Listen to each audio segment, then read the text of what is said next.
Welcome back to the National Conference for Media Reform. My name is Dave Saldana. I'm the Communications Director at Free Press. I'm here on Free Speech TV, and joining me is Democracy Now! Senior producer Sharif Abdel Kouddous. Welcome.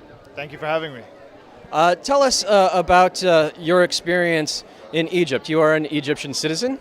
Yes, I grew up in Egypt. I lived there until I was 18 years old, and I moved to the States for university, and I've been working at Democracy Now! Since 2003. I went to Egypt on January 29th, after the so-called Day of Rage, to report on the uprising there. When I arrived there, Egypt had completely changed already. The Interior Ministry, which is the feared force of Hosni Mubarak, which had repressed people for so long, which had been an internal lawless militia of 300,000 to 500,000 officers, had been deployed in the streets from the 25th to the 28th to try and quell this popular uprising that sprung up on the 25th. People overwhelmed them peacefully and won the streets. And in Cairo, they won Tahrir, and they marched in triumphantly. And what they were calling for was a change of this political order in Egypt that had kept them hungry, that had repressed them, that had beaten them, that had tortured them, and that had completely silenced their voices. And this was, for the first time in 30 years, they were making their voices heard. And so I arrived there to report for Democracy Now! I stayed for the length of the uprising. I was in Tahrir every day.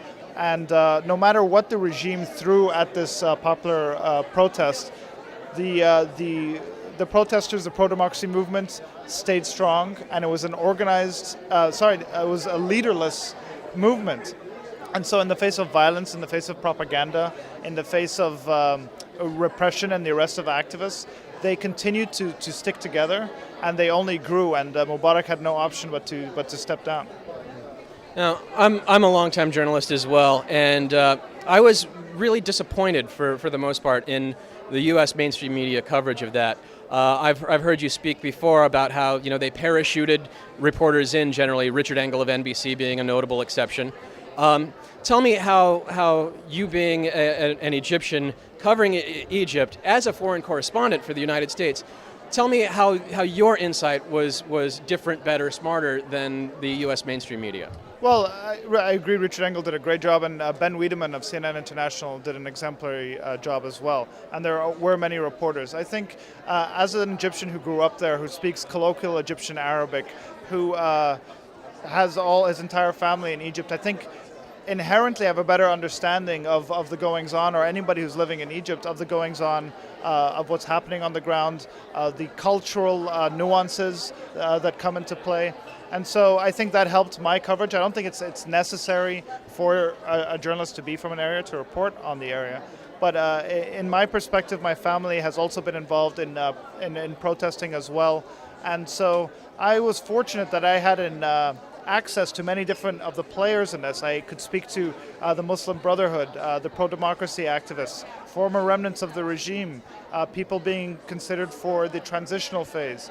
So that was one perspective of it, just the access and understanding kind of the players on the ground. But I think also from a personal perspective, we always hear about this notion of objectivity in the U.S. corporate media. I think this is a bogus notion. Calling things as they are is what journalism is, and I think what we see in a lot of the corporate media is stenography. And they began by saying, well, the Mubarak regime says this, but the protest movement says this, and Hillary Clinton says that. That wasn't the case. I mean, the case was that this was a popular uprising that was met with regime violence by a U.S.-backed dictator.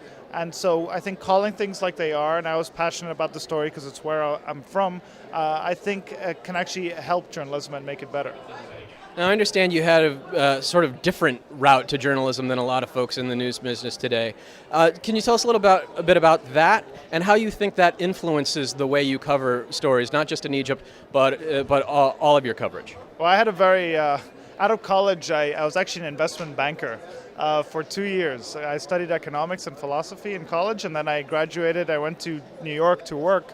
I very quickly realized that I hated it. And then I started doing some writing courses, but I managed to slip in the door in Democracy Now! I started volunteering there at the beginning of the start of the Iraq War in March of 2003, and I just kept going there until they finally started paying me and giving me a job. But I think I always tell people... Persistence pays off.